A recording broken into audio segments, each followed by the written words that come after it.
Hello ಗೆಳೆಯರೇ, ನಮಸ್ತೆ. Welcome to our channel. ಗೆಳೆಯರೇ, ನಿಮಗೇನಾದರೂ ಮದುವೆ ಆಗದೆ ಸಿಂಗಲ್ ಆಗಿದ್ದೀರಾ ಅಥವಾ ಎರಡನೇ ಮದುವೆ ಆಗೋದಕ್ಕೆ ಏನಾದರೂ ಹೆಣ್ಣು ಬೇಕಾ ಅಥವಾ ಆಂಟಿಗಳ ಜೊತೆ ಸಂಬಂಧ ಬೆಳೆಸಬೇಕಾ? ಸೊ ನೀವು ಮಾಡಬೇಕಾಗಿದ್ದಿಷ್ಟೇ, ನಮ್ಮ ಚಾನಲ್ಗೆ ನಿಮ್ಮ ಬಯೋಡಾಟಾ ವಿತ್ ಫೋಟೋನ ನಮಗೆ ಕಳಿಸಿ. ನಿಮಗೆ ಕಂಪೇರ್ ಆಗುವಂತಹ ಒಂದು ಒಳ್ಳೆಯ ವರ ಮತ್ತು ಆಂಟಿಗಳನ್ನು ಹುಡುಕಾಟ ಮಾಡಿಕೊಡುವಂಥ ಜವಾಬ್ದಾರಿ ನಮ್ಮದು. ಆ್ಯಂಡ್ ಇವತ್ತು ನಮಗೆ ಬಯೋಡಾಟಾ ಕಳಿಸಿರೋದು ಭಾಮ ಅಂತ. ಇವರ ವಯಸ್ಸು ಬಂದು 26 ವರ್ಷ, ಇರೋದು ಸಿಂಗಲ್ ಆಗಿರ್ತಕ್ಕಂಥದ್ದು. ಬಿಜಾಪುರದ ಚಡ್ಚಣದಲ್ಲಿ ವಾಸವಾಗಿರ್ತಕ್ಕಂಥ ನಿವಾಸಿಗಳಾಗಿರ್ತಾರೆ. ಅಪ್ಪಟ ಕನ್ನಡತಿ ಆಗಿರ್ತಕ್ಕಂಥ ಇವರು ಪ್ರಸ್ತುತ 2 ವರ್ಷಗಳಿಂದ ಸಿಂಗಲ್ ಆಗಿದ್ದು, ಇವಾಗ ಮದುವೆ ಆಗೋದಕ್ಕೆ ತಯಾರಿ ಮಾಡ್ಕೊಂಡಿರ್ತಾರೆ. 26 ವರ್ಷ ಅಲ್ವಾ, ಇನ್ನು 2 ವರ್ಷಗಳಲ್ಲಾದರೆ 30 ವರ್ಷದ ಸನಿಹ ಬರ್ತೀನಿ. ಹಾಗಾಗಿನೇ ಇವಾಗಿಂದನೇ ಹುಡುಕಾಟ ಮಾಡಬೇಕು ಅಂತ ಇವರ ತಲೆಯಲ್ಲಿದೆ. ಆಸ್ತಿ ಅಂತ ಒಂದು ಗದ್ದೆ ಇದೆ, 4 ಎಕರೆ. ನೋಡೋದಕ್ಕೆ ನಾನು ಸ್ಲಿಮ್ ಆ್ಯಂಡ್ ದಪ್ಪ ಇದ್ದೇನೆ ಸ್ವಲ್ಪ. ನಮ್ಮ ಕುಟುಂಬದಲ್ಲಿ ಅಪ್ಪ, ಅಮ್ಮ, ನಾನು 3 ಜನ ನಮ್ಮ ತಂದೆ ತಾಯಿಯವ್ರಿಗೆ ಮಕ್ಕಳಿದ್ದೇವೆ. ಅದರಲ್ಲಿ 2ನೇ ಮಗಳು ಈ ಒಂದು ಭಾಮ ಅವರು ಆಗಿರ್ತಾರೆ. ನೋಡೋದಕ್ಕೆ ಹೆಂಗಿದ್ದಾರೆ ಅಂತ ನೀವು ಕೂಡ ನೋಡ್ಕೊಳ್ಬೋದು. ಲಕ್ಷಣವಾಗಿದ್ದಾರೆ, ವೈಟ್ ಆಗಿದ್ದಾರೆ, ಡೈಲಿ ಸಾರಿ ಹಾಕ್ಕೊಳ್ತಾರೆ ಆ್ಯಂಡ್ ದಪ್ಪ ದಪ್ಪ ಚೆಂಡುಗಳನ್ನು ಕೂಡ ಹೊಂದಿದ್ದಾರೆ ಸ್ನೇಹಿತರೆ. ಇವರಲ್ಲಿ ಯಾವುದೇ ರೀತಿಯಲ್ಲೂ ಕೂಡ ಸಮಸ್ಯೆ ಇಲ್ಲ. ಡೈಲಿ ಬೆಳಗ್ಗೆ 8 ಗಂಟೆಗೆ ಹೇಳ್ತಾರೆ. ಎದ್ಬಿಟ್ಟು ಸ್ವಲ್ಪ ಅಡುಗೆ ಕೆಲಸ ಇದ್ದರೆ ಮಾಡ್ತಾರೆ. ಯಾಕೆ ಅಷ್ಟೊಂದು ಲೇಟಾಗಿ ಹೇಳ್ತಾರೆ ಅಂತಂದರೆ, ಸೊ ಮನೆಯಲ್ಲೇ ಇರ್ತಾರಲ್ವ, ಕೆಲಸ ಏನೂ ಇರಲ್ಲ. ಅಪ್ಪ ಅಮ್ಮ ಬೇರೆ, ಕೆಲಸ ಇವ್ರಿಗೆ ಹಚ್ಚಲ್ಲ. ಬೇಡಮ್ಮ, ಮುಂದೆ ನಿನ್ನ ಗಂಡನ ಮೇಲೆ ಮಾಡೋದೇ ಇದೆ ಅಂತಂದ್ಬಿಟ್ಟು ಪ್ರಸ್ತುತ ಇವ್ರಿಗೆ ಕೆಲಸ ಅಂತ ಜಾಸ್ತಿ ಹಚ್ಚಲ್ಲ.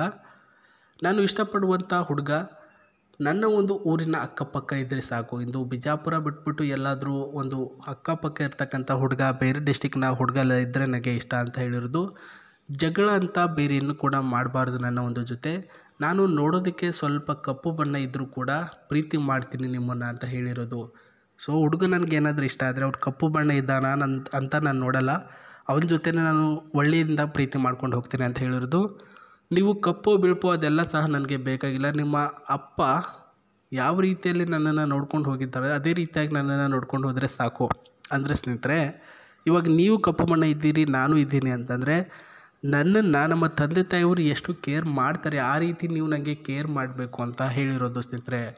ಸೊ ಕೇರ್ ಅಂತೂ ಎಲ್ಲರೂ ಕೂಡ ಮಾಡೇ ಮಾಡ್ತಾರೆ, ಅದರಲ್ಲಿ ಏನು ಮಾತೇ ಇಲ್ಲ. ಆ್ಯಂಡ್ ಇನ್ನೂ ಕೂಡ ತಂದೆ ಪ್ರೀತಿ ಕೊಟ್ಬಿಟ್ಟು ಕೇರ್ ಮಾಡಬೇಕು ಅನ್ನೋದ್ರೆ ಸ್ವಲ್ಪ ಪ್ರಾಬ್ಲಮ್ ಆಗಿರುತ್ತೆ. ಸೊ ಗಂಡನ ಪ್ರೀತಿನೇ ಬೇರೆ, ತಂದೆ ತಾಯಿಯವರ ಪ್ರೀತಿನೇ ಬೇರೆ. ಎಷ್ಟೇ ಕೋಟಿ ಕೊಟ್ಟರು ಕೂಡ ಅವರ ಪ್ರೀತಿಗೆ ಅದು ಕನ್ವರ್ಟ್ ಆಗಲ್ಲ ಸ್ನೇಹಿತರೆ. ಸೊ ಕಾರಿನ ಕಡೆ ಏನಕ್ಕೆ ಬತ್ತು ಇವಾಗ ಅಂತಂದರೆ, ಪ್ರಾಬಬ್ಲಿ ಅವರು ಬಂದುಬಿಟ್ಟು ಮನೆಯಲ್ಲಿನೇ ಇರ್ತಾರಲ್ವ. ಅವರ ತಂದೆಯವರು 4 ಎಕರೆ ಗದ್ದೆನಲ್ಲಿ ಒಂದು 10 ರಿಂದ 15 ಲಕ್ಷ ರೂಪಾಯಿ ಲಾಭ ತೆಗೆದಿರ್ತಾರೆ. ಅಫ್ಟು ಒಂದು 5 ಇಯರ್ಸಲ್ಲಿ, 5 ವರ್ಷಗಳ ಹಿಂದೆ. ಆ ಲಾಭವನ್ನು ಹಾಳು ಮಾಡ್ಕೊಳ್ಬಾರ್ದು, ಏನು ಮಾಡೋದು ಅಂತಂದ್ಬಿಟ್ಟು ಮಗಳ ಮತ್ತು ಅವರ ಒಂದು ಹಿರಿಯ ಅಣ್ಣನವರ ಒಂದು ಪರ್ಮಿಷನ್ ಕೇಳಿದಾಗ ಅವರು ಒಂದು ಕಾರ್ ತಗೊಳ್ಳೋಣಪ್ಪ, ನಮಗೆ ಅಂತ ಓಡಾಡೋದಕ್ಕೆ ಅಂತ ಆಗುತ್ತೆ ಅಂತ ಈ ಒಂದು ಕಾರನ್ನು ತೆಗೆದುಕೊಂಡಿರ್ತಕ್ಕಂಥದ್ದು. ಪ್ರಸ್ತುತ ಶಿಫ್ಟ್ ಮಾಡೆಲಲ್ಲಿದೆ, 450ಯಲ್ಲಿ. ಗೈಸ್, ಈ ಒಂದು ಕಾರು ಪ್ರಸ್ತುತ ಇವಾಗ ಬಾಡಿಗೆ ಹೊಡೆಯೋದಕ್ಕೆ ಅವರ ತಂದೆ ಅವರು ಬಿಟ್ಟಿರ್ತಕ್ಕಂಥದ್ದು. ಇದರಲ್ಲಿ ಅವರು ಕೂಡ ಯಾವಾಗ ಎಲ್ಲಾದರೂ ಫಂಕ್ಷನ್ಗೆ ಅಥವಾ ಎಲ್ಲಾದರೂ ಊರಿಗೆ ಹೋಗಬೇಕು ಅಂದರೂ ಕೂಡ ಹೋಗ್ತಾರೆ, ಸುತ್ತಾಡ್ತಾರೆ, ಬರ್ತಾರೆ ಅನ್ನೋದು ಹೇಳಿದ್ದಾರೆ ಸ್ನೇಹಿತರೆ. ಈ ರೀತಿಯಾಗಿದೆ ನೋಡಿ ಸ್ನೇಹಿತರೆ. ಇವಾಗ ನೀವು ಅವ್ರನ್ನ ಮದುವೆ ಆದರೆ ಈ ಒಂದು ಕಾರು ಕೂಡ ಆಗ್ಬೋದಲ್ಲ, ಆಗುತ್ತೆ ಅಂತ ನನಗೂ ಕೂಡ ಅನಿಸುತ್ತೆ. ಸೊ ನೀವು ಕಾರಿಲ್ಲ, ನನಗೆ ವರದಕ್ಷಿಣೆ ಏನು ಬೇಡ, ಕಾರೇ ಬೇಕು ಅಂತಂದರೂ ಕೂಡ ಅವರು ಇದೇ ಕೊಡುವಂತಹ ಚಾನ್ಸಸ್ ಕೂಡ ಇದೆ. ಸೊ ಕಾರಿನ ಬಗ್ಗೆ ಮಾಹಿತಿ ಸ್ವಲ್ಪನೇ ಸಾಕು. ಇನ್ನು ಅವರು ಏನು ಹೇಳಿದರು, ಹುಡುಗ ಯಾವ ರೀತಿ ಇರಬೇಕು, ಯಾವ ರೀತಿ ನನ್ನನ್ನು ನೋಡ್ಕೊಳ್ಬೇಕು ಅಂತ ಹೇಳಿದರು, ಅದರ ಬಗ್ಗೆ ಸ್ವಲ್ಪ ಗಮನ ಕೊಡಿ ಅಂತ ನಾನು ಕೂಡ ಹೇಳ್ತೇನೆ. ಇದರ ಒಳಗಡೆ ಇರ್ತಕ್ಕಂಥದ್ದು ನೋಡ್ಕೊಳ್ಳಿ ಸ್ನೇಹಿತರೆ. ಒಳಗಡೆ ಇರ್ತಕ್ಕಂಥ ಸಿಸ್ಟಮ್ ಕೂಡ ಅಷ್ಟೇ ಚೆನ್ನಾಗಿ ಒಂದು ಫ್ಯೂಚರಲ್ಲಿ ರೆಡಿ ಮಾಡಿದ್ದಾರೆ. ಟೊಯೋಟೋ ಕಂಪ್ನಿಯಲ್ಲಿ ತಯಾರಾಗಿರೋರು ಕೇಳಬೇಕಾ, ಎಲ್ಲನೂ ಕೂಡ ಅಷ್ಟೇ ಚೆನ್ನಾಗಿ, ಅಷ್ಟೇ ಫ್ಯಾಂಟಾಸ್ಟಿಕ್ ಆಗಿ ಮಾಡಿದ್ದಾರೆ ಸ್ನೇಹಿತರೆ. ಸೊ ನೀವು ಅವ್ರನ್ನ ಮದುವೆ ಆದರೆ ಏನೆಲ್ಲ ಬೆನಿಫಿಟ್ ಅಂದರೆ, ಪ್ರಸ್ತುತ 4 ಎಕರೆ ಗದ್ದೆನಲ್ಲಿ 1 ಎಕರೆ ನಿಮಗೆ ಬರುತ್ತೆ. ಒಂದು ಸುಂದರವಾಗಿರ್ತಕ್ಕಂಥ ಮನೆಯ ಒಡೆಯನಾಗ್ತೀರಾ. ಒಂದು ಕಾರು ಕೂಡ ನಿಮ್ಮ ಹೆಸರಿಗೆ ಆಗುತ್ತೆ. ಜೊತೆಗೆ ಅವ್ರ ಜೊತೆಯಲ್ಲೇ ಅವರ ಮನೆಯಲ್ಲಿ ಇರಬೇಕಾಗಿರ್ತಕ್ಕಂಥ ಪರ್ಮಿಷನ್ ಸಿಕ್ಕಿದ್ರು ಕೂಡ ಅಲ್ಲೇ ಇರ್ಬೋದು ನೀವು. ಏನಿಲ್ಲ, ನೋಡೋದಕ್ಕೆ ಚೆಂದ.